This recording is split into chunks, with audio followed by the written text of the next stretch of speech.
interior designer, and I've owned my own company for about 5 years, although I've been doing interior design for about 15.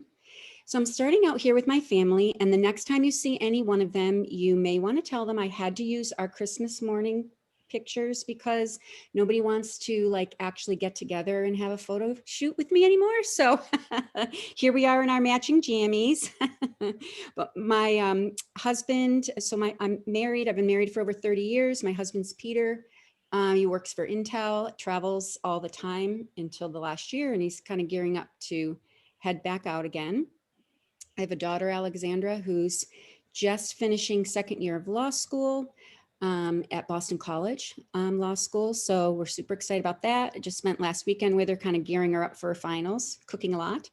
My daughter here in the front holding something is Kasha, well, Catherine Kasha, and she's a graphics designer, a nanny. She does a lot of different things. She lives here in Plano, so I'm super excited. Down here at the bottom is my mom with my husband, and super excited. She just moved into an apartment even closer to us in Twin Creek, so we're now neighbors and can walk to see each other. So I'm super excited and lucky to have close family around.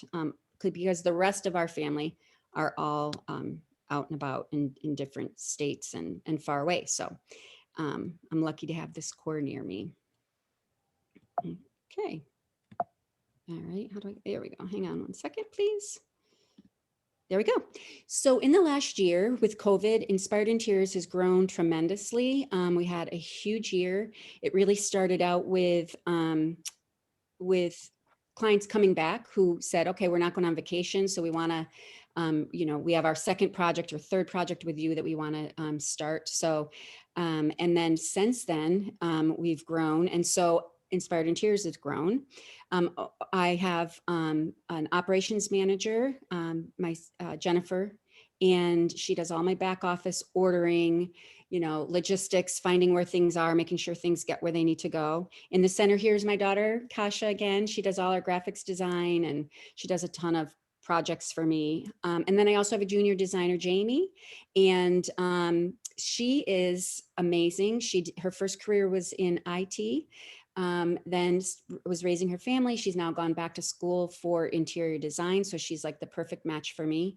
Anytime I need any tech stuff, she's there for me. And so in addition, she's really helping with all the interior design that we do as well. So my company is Inspired Interiors, and a little history about me. I really started my professional career in education. I worked with hospitalized children.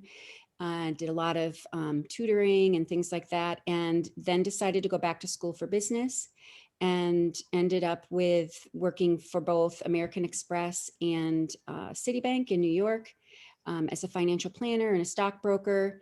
Fast forward, when we moved here, we've moved many times. We've lived in Japan.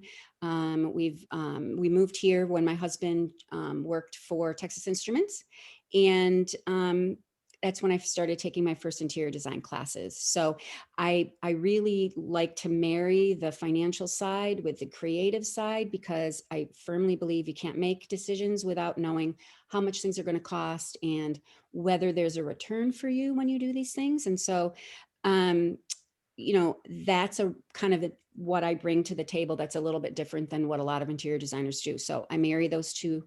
And from the get-go, before a client even signs a contract with us, they know exactly what things are going to cost. So to the best that we can plan that. So I'm going to walk you through now the process that we've developed over the last 5 years. And so that you could see, as a new client, this is what we would present to you, so you can see how we do business and what you get when you work with us.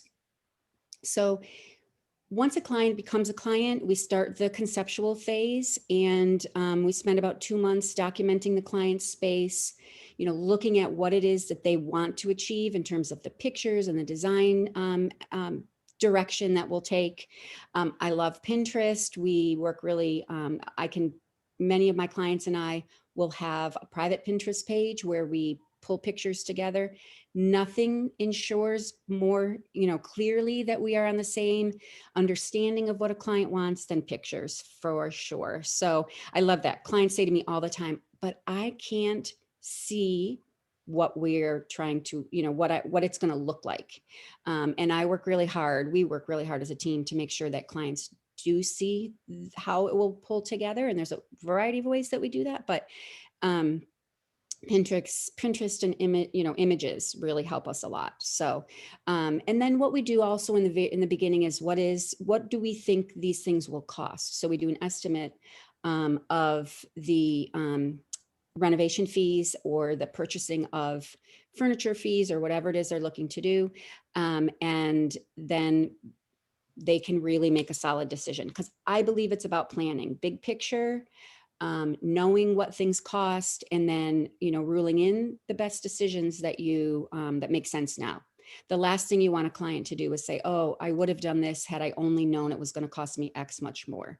So it's a big goal of ours to make sure that we make those decisions right from the very beginning. So then we move to the more conceptual phase. So now we know what direction we're taking, and we say, okay, here's the actual furniture we think you should use. Here are some of the initial selections of fabrics and, carpet and flooring that we think will work really well for you. We have the capabilities to do floor plans, and so clients can really see how items will fit in their space. And us as well, because we need to know those kind of things, right? We need to know square footage so we can order properly. And so this is where we're saying, okay, this is what we'll deliver to you. Here are the items that we'll have for you. And then clients always have the right to say yes or no, right? Thumbs up. Oh, I really love all this, but I don't really like X, Y, and Z. Or since the last time we talked, we've decided to tweak this.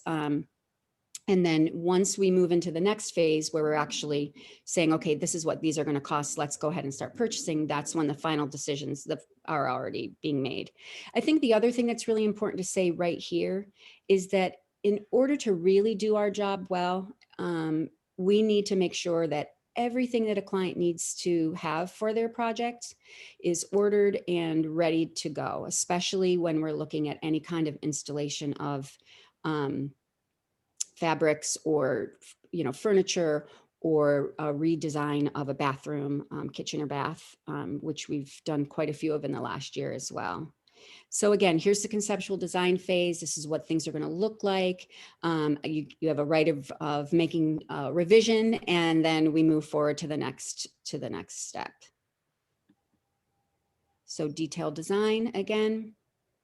I love bringing all these items together, bringing them to the location that we're working, because I think it's surprising sometimes the changes that items make when they're suddenly in the space. You can't pick one color fits all. When somebody says to me, what's your favorite white paint? That I bristle, because it's so hard to say that. It seems like, oh, what's a white? Well, there's thousands and thousands of white, and they really look different in each space. So bringing items to the location where you're working, whether I primarily work with residents, although, in homes, but I have done some commercial work as well. You really tweak things when you're able to bring them into their location and see how they look with everything else. So these again are our deliverables. This is exactly what we'll do. Here are your selections. And then we decide to move forward. So the next step really is saying, okay, here are our ideas. Now we turn them into orders. What we do at this point is send that as a proposal to clients, where the items are spelled out, and you can one more time say yes or no. And with each proposal then becomes a payment. And when we turn all these ideas into purchases for the client. And as someone else mentioned, Carolyn mentioned, the supply line has been difficult for a lot of things. So what we found is sometimes there's selections that are, hard to get. So we've made additional revisions to make sure that clients get the look they want within the time frame they want, and in the budget that they're looking to spend.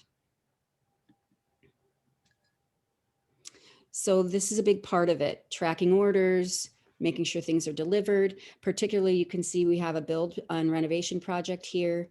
That's been super tricky. I've been working a lot with different builders, particularly with clients who had a lot of damage during the storms and they're down to their studs. And so the client really needs to pick a lot of finishes all at once. Again, the supply chain has made it tricky, but the builders are responsible for pulling things back together. And my job is to make sure that when the contractor is there, they have all the items that they need. So the design work is really heavy in the beginning of the project. And then we make sure then that the execution goes smoothly, and any decisions that are made midstream, which sometimes happens, you pull a wall apart and you find that there's damage behind there that you don't expect. Or this has happened a couple of times. We've planned a shower. We have the special, box that we want to put in there. And then we realize, oh, there's a stud, or this isn't deep enough, or we can't put it here. And so how do you make sure that the design element stays intact and it still looks beautiful and the client gets the look that they want in the current situation, which, does happen. And then it's time to wrap up, and we pull together a punch list. We walk through with the builders, which we're actually doing today with Pronail in one of our projects. We've got another project with Catherine's group that we're finishing up probably next week. But a punch list, make sure everything looks the way clients wanted, that every item is exactly how they'd like it to be. If it's a project that has a lot of furniture, we love to do the install, like, HD TV, not HD, anyways, the design TV group that, comes in, a big reveal. I have a client that we're finishing up pretty soon in the next month or so. And she's like, literally, I'm going to leave my house. And when the new furniture comes in, you can set it up. You can set up my entire house. So Jamie and I have already planned out what we're going to change up. We're going to take her out to coffee and let her go do her thing. And then we're going to switch up her entire house and have her come in and with all the new furniture, and then switching around some of the furniture that she already has. And so clearly I love what I do and it's really fun. So, but that's, really for us, it's the details, how do you make this house reflect you and how you live? And a lot of it is kind of in the wrap up and in the detailed endings. So we're often asked, what's our business model? Like, how do you make money? And I love to talk about this right up front, because again, I do think these are all financial decisions that clients are making. And so our business model is twofold. I do charge a flat design fee, which again is spelled right out in our initial contract. So clients know exactly what it is that they're paying for in terms of the design work. And then the other is through purchasing and the execution. So most purchases come through us. And then we've got control of, I've got vendors, obviously, that I work really closely with. And when I purchase through my vendors, I have a lot more control than if a client just purchases elsewhere. And because I think very seriously about it being my job to make sure you get what you want, working with vendors that I know and that I trust across the board is really important. So that's how our income comes, not only from the flat design fee, but as well as through purchasing items for clients and the execution of making sure that everything gets done properly. Now, having said that, when we've been working with builders, sometimes some of the purchasing goes through them as well, and we're perfectly comfortable with that. But the point here is that it's all defined from the get-go. So clients understand whose job it is to do what items, and so that it's, straightforward and clear. And my job is to make it as seamless and easy as possible. And the payment structure kicks off with 50%, when the client signs on, so that we can get the design work underway. As I mentioned before, all projects are design heavy in the beginning. The goal is to make sure we've got clear direction of design, as well as all the items available for when the construction kicks on, or the furniture needs to be delivered, or the curtains need to be made, or any of those kind of things. But again, I love this to be upfront for my clients so that it's as clear as possible, so that they know what to expect. And then I love this because there is an emotional time frame with all projects, particularly this past year, with things taking longer than they have ever before. We've got a potential client and then they hire us and they're all excited about all these different things. And they've made all their decisions finally, because it is difficult, the big picture. But then once some decisions are made, you kind of zoom in and we know where we're going. Then you start purchasing and, lining, you've got all your vendors lined up and your tradespeople lined up, but that takes time. And particularly this past year with all the damage and tradespeople being pulled in a lot of different directions, it's taken longer, but I'm super excited to see that we can see our horizon. Just like all of y'all are probably thinking about what your next vacation is going to be, which I am as well. But I'm also thinking, wow, we can start taking pictures. We've got lots of projects finishing up now. So I'm super excited to be able to document and show the work that we've been doing. But there is a stage in the middle where it can be draining for clients. But then, it starts ramping up and we're really like just about finished. We've got our punch list, and then you get to live in your beautiful new space. So thank you. So here's some pictures of some of my work, and I absolutely love what I do, and I appreciate your time and attention. I'll also mention that we are officing at Caddo Suites now. We're actually social members, I guess you call it. So we're there, we can work, we're using the conference rooms. I don't actually have an office in the location at this point, but I will be bringing more clients in there. The other thing is I'm hoping to bring back Wine and Design in September. I'm still struggling to figure out where we're going to do it, or maybe it won't exactly be called Wine and Design if we end up not being. I don't think Destination Wine Bar is opening up again. I don't know that for fact, but I've asked and I haven't heard anything.